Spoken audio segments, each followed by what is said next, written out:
I grew up in Appalachia in West Virginia, in a small town, Hurricane, West Virginia.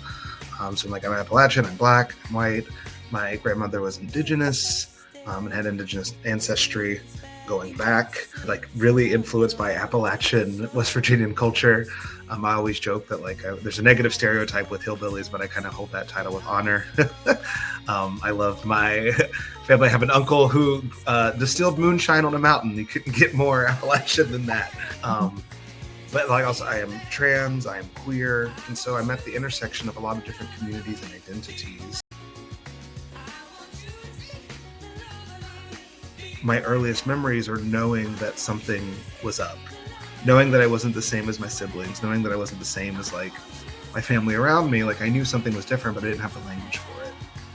And even in coming out, I feel like you sort of surround yourself by a community that supports you. But in coming out like as gay the first time, I was like, oh, well, I'll surround myself with other gay people and like gay men, and maybe I'll find community there. But I still felt at odds. I felt different. And then I met more and more folks in the community.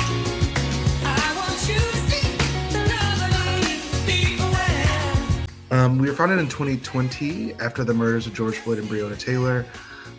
We wanted to kind of strike while the iron was hot and engage in the arts. First, it was a space to commiserate, but then it became a space to uplift and celebrate each other's voices, advocate for inclusion, not just during Black History Month, but year round, because we have a thriving Black creative community here. You can't make it out.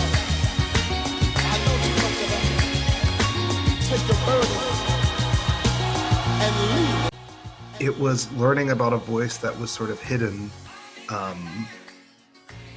from history. So I love the strength that she had to like make her own career and stand out and fight. But also it opened my mind to history being edited, things being left out and forgotten. It opened up so much to me of like, well, how many Black artists and voices did we lose throughout history? How many trans artists and voices did we lose throughout history? How many people have been making and creating and representing themselves, their community, and that we've either lost or has been ignored?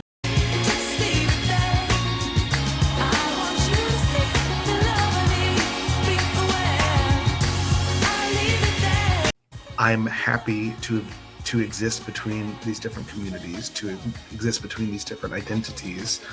I like being in this in-between space because it makes me a sort of bridge builder. And that's something I can do in my practice is like, because I know I live at this intersection of a lot of different identities. I understand a lot of different perspectives, and I try to stay open to understanding more perspectives, even outside of my own identity. So I try to use this space through my practice as an artist, through community outreach and advocacy, to bridge a gap, to connect to people. Because growth and change doesn't happen from like alienating, even folks that you don't agree with, even folks that don't believe you exist. There's ways to bridge that gap.